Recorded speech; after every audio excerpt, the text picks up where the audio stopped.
Obviously, he doesn't really know what it means. He just knows that people are started dying exactly the way that Mary died. Mm-hmm. And I can see John going, okay, oh shit, something is happening. We need Sam back with us. Like, vacation's over, kid. And then, like, staging this disappearance partially to protect...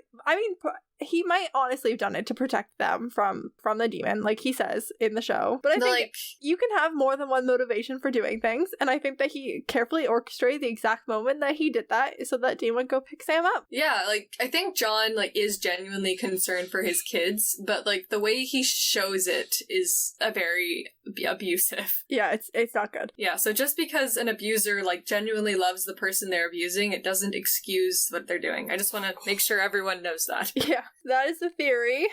That is good. Meredith, is there anything that you're really looking forward to talking about, or episodes or storylines and stuff that, like, season 2 you're really looking forward to? Honestly, I've been looking forward more to, like, specific monsters I get to research.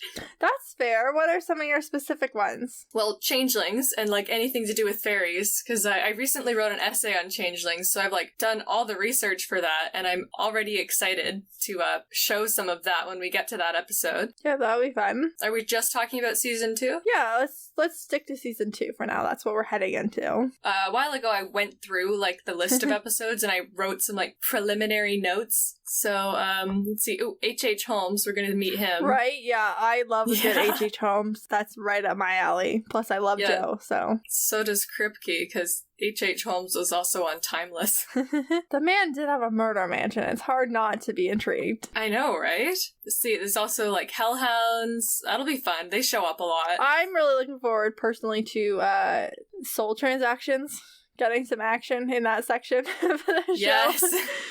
Finally. Yeah, this is a pretty good season, honestly. There's a lot of really fun stuff. Season 2, I don't know if I would say it's my favorite overall storyline. It is a really good overall storyline. But I think in terms of episode to episode, like, being really strong, I think season 2 might be one of the best seasons of the whole thing. I think it has a really good finale. Honestly? Yes, it totally does. Oh gosh, that's like the first time one of the Winchesters dies. There's no bugs in season 2. Like, there's no bad episode in season 2. Yeah, like, there's a lot of really, really good episodes with, like, so much character development and just world building. Yeah. Like, Roadkill. That is such a good episode. That's one of my favorite twists. Like, that twist at the end, so good. But yeah, this is a good season. It's I think really we'll have a lot season. of really good stuff to discuss. Because there's really, like, the two main storylines in season 2 are, like, the Special Children storyline and the start of the Hendrickson storyline. Yes. Where they're being actively pursued by the FBI.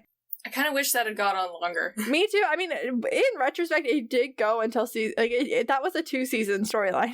Like, that continued into season 3, but I think it's really fun when you have, like, these characters that are also being pursued by the cops. I think it makes a fun, like, cat and mouse kind of thing. I always like reading and seeing that. I really like that aspect as well. It feels a little bit like it's nice to have a storyline that's a little bit more grounded in, like, reality. I think that helps. Like, I think they did that in season 1 as well, where, like, it was like, okay, like, we have this, like, all these supernatural things, but, like, the main overall storyline was, like, we have to find Dad. And then in season 2 we have, like, the Special Children, like, mystical, like, monster hunting storyline, and then we also have this, like, they're being pursued by the police storyline that's, like, grounded in our reality a bit more, and it makes it, I think it makes it easier to remember that this is, like, set in the real world, or a version of it, and there are consequences, like, real world consequences for the stuff they do.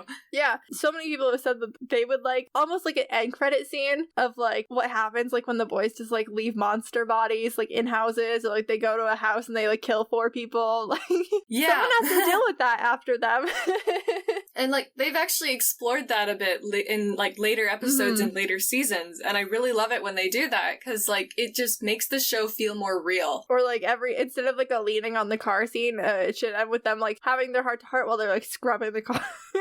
Yeah, because there's probably blood in it. But yeah, I'm really looking forward to those as well. There's some really good episodes in season 2. Yeah, because I feel like they had a better handle on the kind of story they wanted to tell and the universe it was set in. So they were kind of playing around with the format a bit. Our world was built for us. Now we got to kind of play around with it some more. Like, we built the sand pit, and now we get to make some castles. Yeah, I'm really looking forward to the, like we just met Bobby. I'm really looking forward to, like, the continuation of Bobby. Yes, and then meeting some like more new and fun characters like Joe and Ellen. And Ash, yeah. Who I love all three of them, so I'm glad that they're like recurring. It's nice to have a few more recurring characters. Yeah, some more familiar faces. Yeah, besides the boys, who obviously we love, but like we spend so much time with the boys. It's nice to see that there's other lives going on. Yeah, like there's a lot of shows with the format of just going on a road trip, like Doctor Who, and it really does help to have like more than two recurring characters. Yeah, and also with the introduction of the Roadhouse and Bobby, that gives us some locations, some like solid locations that we can come back to. Yeah, like some sense of stability. Yeah, yeah. There's a place where like they finish up a job and they can either go to the Roadhouse or they can go to Bobby's, somewhere they can go when they're not on the job. Yeah. And that we as an audience can like relate as to like a home base. The car is great, but it's also kind of, it's a car. It's cramped and it's nice to have a house to walk around in. Anyone who's spent any time in a car knows that eventually you don't want to be in it anymore. Yeah. Even a car as nice as Baby. Batman has a car, but he also has a cave. Yes, exactly. So I guess from here I want to go through, I've been doing this thing. I was going to make a series of TikToks and I decided I actually wanted to save it and do it on the podcast during these season reflections, where I assign a numerical value between 1 and 10 to each episode, and that we can see which episodes I thought were the best and which episodes I thought were the worst. So it's a 1 to 10 scale, and there aren't really set criteria. That's fair. Next season, I am going to start asking guests at the end of each episode what they think that the episode should be ranked, and that will be a factor that I consider. It will not be the only factor I consider, but it will be a factor that I do consider for the following seasons. But this one, just purely based off of my own experience watching. I gave the pilot an 8 out of 10. I feel like I'm pretty generous with, like, I would say like a 5 would be like an average episode.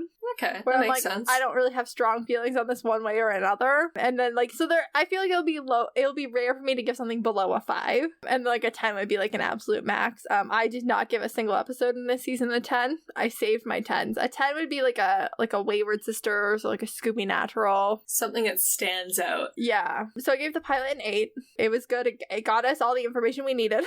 Yeah. Wendigo was a 6. Dead in the Water was a 5. I didn't have strong feelings about it. It was fine. I liked it because it showed us like how good Dean was with kids, but I think that was like the only remarkable thing about it. I feel like we got that and then some in Something Wicked, but yes, that is the start of that, and I do like it, that aspect of that episode. Phantom Traveler and Bloody Mary were both a 7 out of 10. Skin I gave a 6.5. Probably would have ranked it harder, a little bit higher, except for I hate the fighting between Sam and the not Dean, and also the disgustingness of the shifters was a definite negative for me, so 6.5. It's actually one of my favorite episodes of the first season. Hookman was a 7.5. Unsurprisingly, Bugs was a 1. Shocking. I didn't give it like a point something, like a 0 point something, because the Sam and Dean scenes where they talked about John saved that for me, but it's still a 1. It wasn't good. I gave Home an 8.5. It was good. It was. Asylum and Scarecrow both got an 8. They were good. Oh, nice. We have a little string of good episodes. Yeah, Faith was a 9.5. Ooh, that's not surprising. I really love Faith. Route 666 and Nightmare were both 8s. We have a lot of 8s. Yeah, I mean, I was surprised to give Route 66 an 8, but it's honestly not as bad of an episode as I remembered it being. Like, in my head, like, it's like an episode that I didn't like, but honestly, it was good and I love Cassie. It was good, and it did have Cassie. The Benders was a 7.5. It was good. Love Officer Kathleen. Shadow was an 8.5. I don't remember why.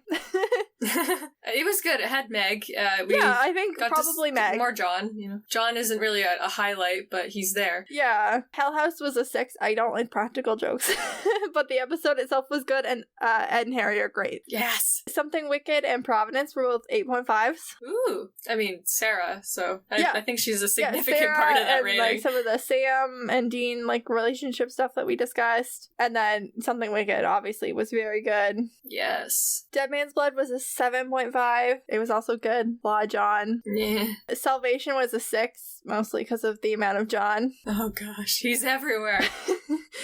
And also, like, I mean, they saved Rosie and her mom, but, like, other than that, like, it was pretty much a lot of losses. I gave Devil's Drop a 9. I think that it was good finale. It set up everything we needed really set up for season 2. Oh, yeah. It did a good job of focusing on the Winchesters. Yeah, the Winchester family dynamics got across a lot of stuff I needed to get across. Because, like, at this point, we have a basic idea of how demons work, because we've seen them in a few episodes. So I think that when Supernatural, like, repeats monsters, it's a really good opportunity to focus on character development instead of monster development. Yeah, totally. That's how I ranked the season. So the average score for the season was 7.25.